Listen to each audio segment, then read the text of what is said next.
I'm Philippa Davies and I'm going to perform number 18 from Fürstenau's 24 exercises, caprices and preludes, opus 125.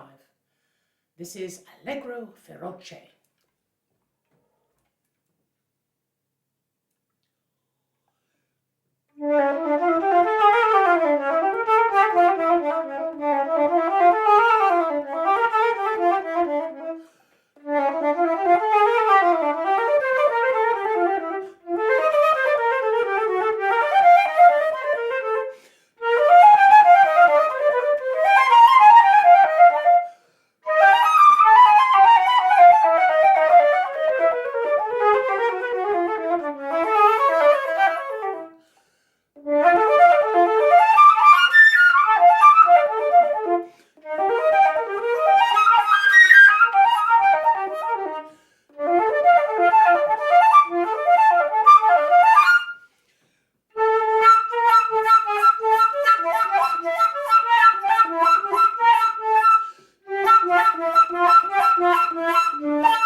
So now I put the flute down and thought I would have a few tips to give you about this lovely study and Mr. Fürstenau. So he was an extraordinary fellow. He came from a family of flute players. His father was a flute player and his son became a flute player. He made his first performance age 7.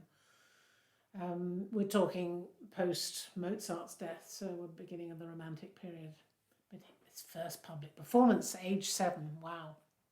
And then became the first flute in Weber's orchestra, Dresden, as his son also became the same thing. And he was known for his dexterity and expressiveness. And I think these studies, these Opus 125 studies, as with many of his pieces, show all that in all its full exercising of one's technique and one's sound and articulation and expression. I think they're good workouts. And this one I chose, the Allegro Feroce, because it wasn't an obvious one that I would immediately go to, which would have been the expressive one and nice slow tunes with a little bit of cadenza-like preluding going on. Those are the ones I really love. But this set its own challenge for me because I thought, okay, it's all semiquavers, it's all fast.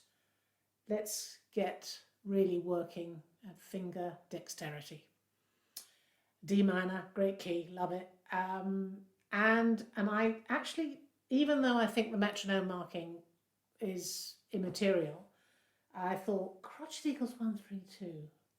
That's okay. And then I started looking down the rest of the page and I went, ooh, that's tricky. Let's get it. Oh, and then all those repeated toppies at bar 21. Oh, that's even trickier. Oh, and then we've got those minor thirds grammatically.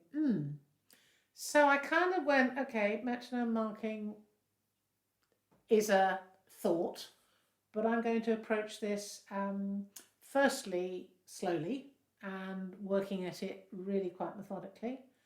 Working out where, and I think there were about 3 or 4 patches that I thought, well, I'll just look at those separately in my little technical corner. And then building it up. But the main thing was that I kept on thinking, well, allegro feroce. This is just it means wild. So I thought, well, if that's what he wants, then we're going to get something that has a sort of almost a improvised quality, which can mean that maybe the tempo doesn't have to be all one all the way through. It's got dramatic moments. So I gave it a bit of artistic license, as you've heard or will hear, and I thought I'd make some musical statement with it as well. So wild was the feeling behind it all. So when I start any of these studies, I think we're all looking at how they're structured and how the harmony goes, and maybe take, in this case, because it's all semiquavers, I would take the semiquavers away and see what's underneath it to make sense of it. And it's quite straightforward from starting point. It's just scales. So from the semitones, take the semitones away, and we've got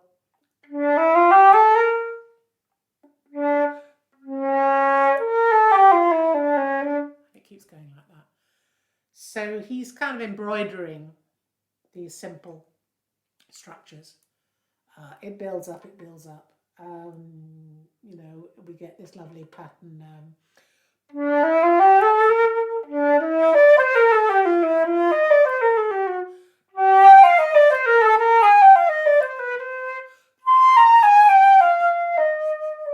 can almost make a melody of it. In fact, that's what I wanted to do at the beginning, and I kind of gave it the melodic line, which then, with all the added notes, gave it its zest and vigour.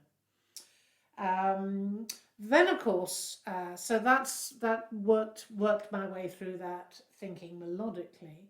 But then, of course, we had, for instance, at bar 11, we have this pattern, this three bars that are very tricky anyway, but I kind of deconstructed it. So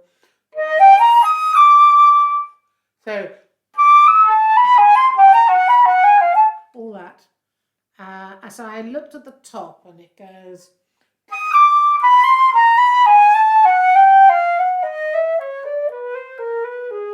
So you've got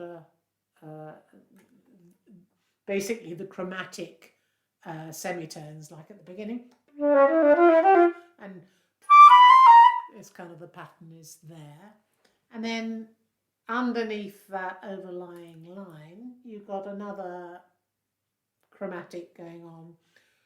So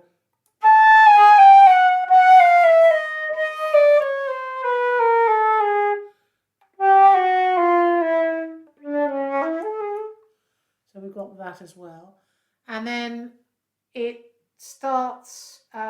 You can hear how the shapes develop. So then we got, etc.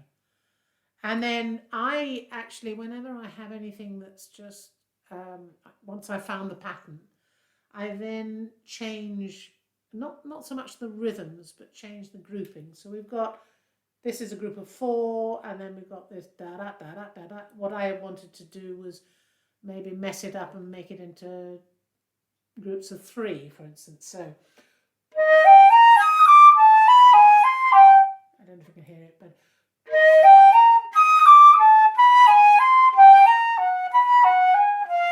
so that you kind of get a little bit, am I in a dream? It's a haze, and you lose the 4 da da da da da da da da da da, and you just start learning it in a different way, so it doesn't get too stuck. And then it's just getting it going back. I went backwards.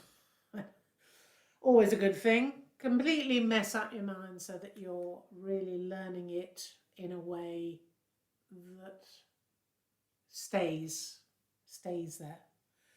And then furthermore, we get more normal chords going on from 15 onwards, it's just basically D minor, but in different shapes, and then we build up to this marvelous moment in 21 for 3 bars, which is just again a melodic line.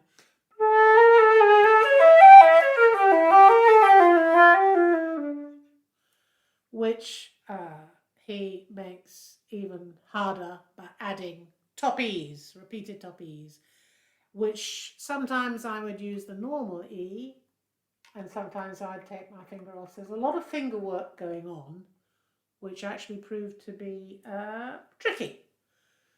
But I thought at this point, because it's quite a dramatic moment, and it's just before this kind of almost cadenza-like feel of the chromatic scale afterwards, that then we end on the bottom C sharp, and then we start again. I thought I'm going to give it a little bit more time to make these intervals, which are, big intervals, all these big intervals, to make them sound grand, which musically I think works, and also maybe I can't actually play it that quickly, so for me that's the solution. Anyway, I liked it, and it added to the feroce quality. Then we're back to the beginning again, and then the twist at the end, of course, is this great build up to the final top D, D, with 3 bars of minor thirds chromatic, which actually they're there in our normal scale working out. We've got thirds, we've got fourths, we've got minor thirds in chromatic, and so it's nice to find it in a piece of music. Still, at a certain speed, it's quite exacting, and it's always the hardest things are always at the end of the piece when you've recorded it, and you're thinking, oh, I'm nearly there. Oops, I got this to go. So it has its moments, this piece, and I'm very glad to send it out onto the airwaves, and I hope you enjoy working at it as well. And try and make the April 24th play out